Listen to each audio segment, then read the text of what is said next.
Hi, everybody. This is Suzanne Clegg. I'm an acupuncturist, a nutritionist, a sound healer, herbalist, and I've been specializing in cancer care for the past 10 or 15 years.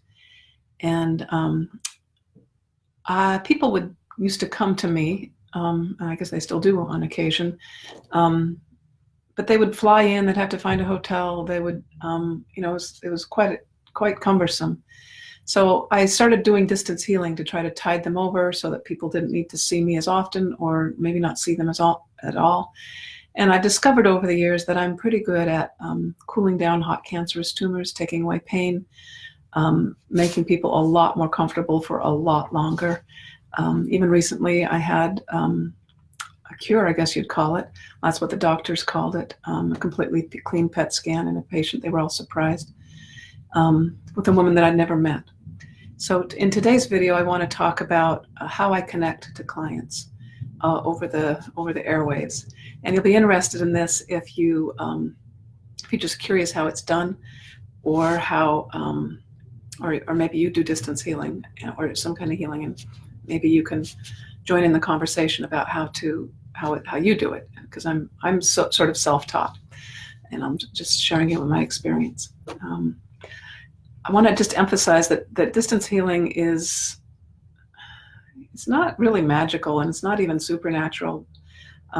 It is like maybe different, but it's only magical in the poetic sense of the word, the way like a really good piece of music or a good musician is magical, or a really good cook is magical with the food that they prepare. I like to think that my distance healing skills have been honed with lots of sensitivity, lots of practice, lots of tweaking, lots of feedback, lots of successes, lots of not so successful encounters, and just really that's what it comes through, is just a developed capacity in me that isn't something that I was born with. Maybe I had a talent for it, but you had to develop it, or I had to develop it. So let's see, how do I connect with them? There's a lot to distance healing, so this video is just on how to connect to clients. So step one is I like to have some sort of physical contact. So I like to see my patients, like over a video chat, like Skype or FaceTime. I like to listen to them. So sometimes I like to be able to hear them, and maybe on the phone is enough. And I like to touch them. And sometimes I have them send me in the mail a lock of their hair. And I actually touch the hair, and that seems to help. Or I take something that represents them and I touch that, and I pretend like that is them while I am working. And that sort of tricks my subconscious into feeling like I'm present with them. Okay, so the step one is having some sort of physical sensory connection.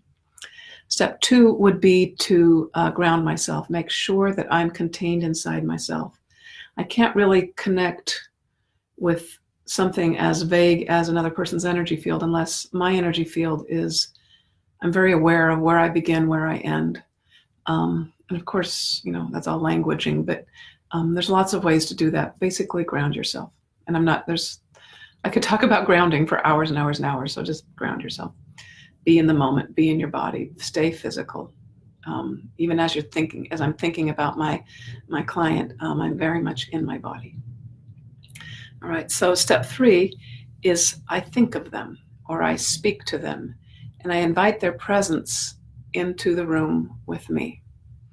And it's not like their presence was over in California and now it's over here in New York. It's that the metaphor that I use to kind of think of this, because after a while it all becomes metaphor. So don't take this too literally, but I like to think of it at some level we're all connected. And when I invite a connection to them, I'm basically saying I want a connection just to this person right now. And all the other connections sort of go away. And it feels to me as if they're in the room with me, but I can't see them. And the way the way you can develop this skill, I did it with practice with lots of distance healing clients, but it's really not, I think you can even almost imagine this working, is that imagine that you were sitting in a room and you had your back to the door and somebody came in the room and they were a friend of yours and they didn't say anything, and you weren't able to tell like how heavy their footsteps were. You couldn't use their hearing. You could just sense their presence in the room, and then they left. And then maybe your mother or your father came in the room, somebody that's different, and they were also quiet. My sense is that the room would feel very different depending on who was in the room.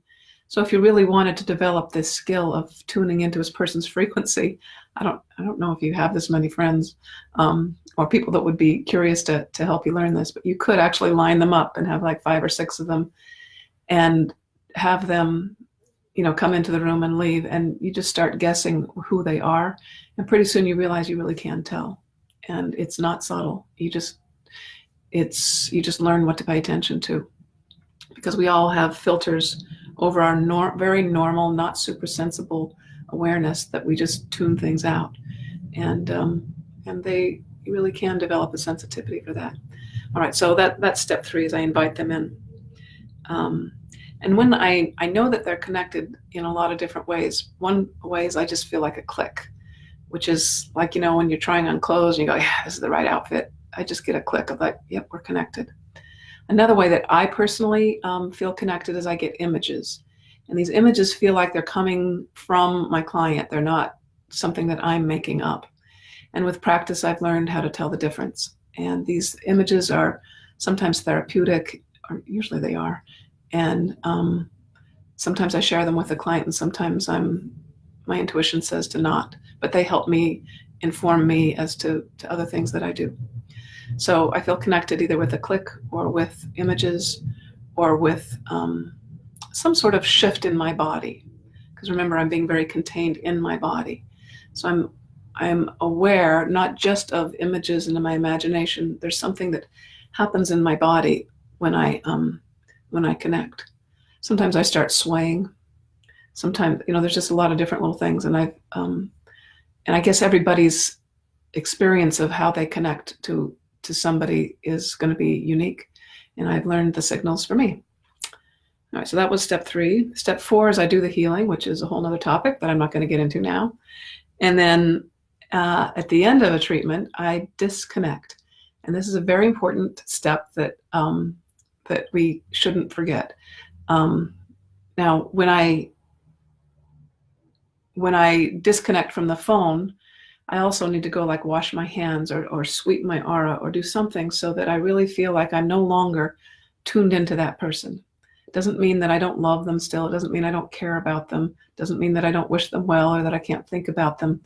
But there's this energetic, I leave the room that they're in and say, no, okay, now you go have your process and I'll go back to having my process. I have a very clear energetic boundary, loving, firm boundary. And that keeps me healthy. I get tired if I just leave that door open and I'm sort of being pulled at by the soul forces of the people that I'm trying to help. It's much better if I have nice, clear boundaries. So, yeah, so that's how I connect with people. Let me know if this helped you. Like you had no idea that's how distance healing worked, or even a better way to do it.